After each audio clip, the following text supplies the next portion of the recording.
ప్రకాష్ రెడ్డి నా తమ్ముడు అరే ఒరే అని మాట్లాడినాడు కాబట్టి నేను రెండు సవాలు విసురుతా ఉన్నా. నీకు గురువారం వరకు టైం ఇస్తా ఉన్నా, ఎందుకంటే రేపు ఆదివారం నీకు రిజిస్టర్ ఆఫీసులు పనిచేయాలి. నా పేరు మీద గాని, నా భార్య పేరు మీద గాని, మా అమ్మ నాన్న పేరు మీద గాని, నా కొడుకుల పేరు మీద గాని, నా బంధువుల పేర్ల మీద గాని, నా దగ్గర ఉన్న హితులు సన్నిహితులు మిత్రులు అనుచరులు నా పార్టీ నా కార్యకర్తల పేర్ల మీద గాని, నాకు బినామీ ఆస్తి గాని, నా ఆస్తి గాని, ఒక్క రూపాయి ఆస్తిని నువ్వు నిరూపించగలిగితే తిరుమల వెంకటేశ్వర స్వామి పాదాల సాక్షిగా నేను రాజీనామా పత్రం ఎమ్మెల్యే పదవికి, బోర్డు మెంబర్కి, తెలుగుదేశం పార్టీకి కూడా రిజైన్ చేయడానికి నేను సిద్ధంగా ఉన్నా. గురువారం లోపు కొడకా నువ్వు నిరూపించకపోతే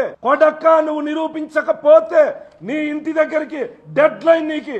నువ్వేదైతే మాట్లాడినావో అనంతపూర్లో నాకు 7 కోట్ల విల్లా, బెంగళూరులో ఆస్తులు, అదేవిధంగా మడకసిరలో ఉన్నటువంటి నా పార్టీ స్థలము నాదని మాట్లాడినావు కదా, ఇవన్నీ నువ్వు నిరూపించాలా. నిరూపించకపోతే కొడక్క చెప్పు తీసుకొని కొడతానా. కొడక్క ఏమనుకుంటావు నోరుంది కదా అని అబద్ధాలు, అవాస్తవాలు, అసత్యాలు మాట్లాడితే భరిస్తూ వస్తామనుకుంటానావా? నువ్వు రెడ్డి పొగరు చూపిస్తే కొడక నేను మాదిగ పొగరు చూపిస్తా ఏమనుకుంటావు?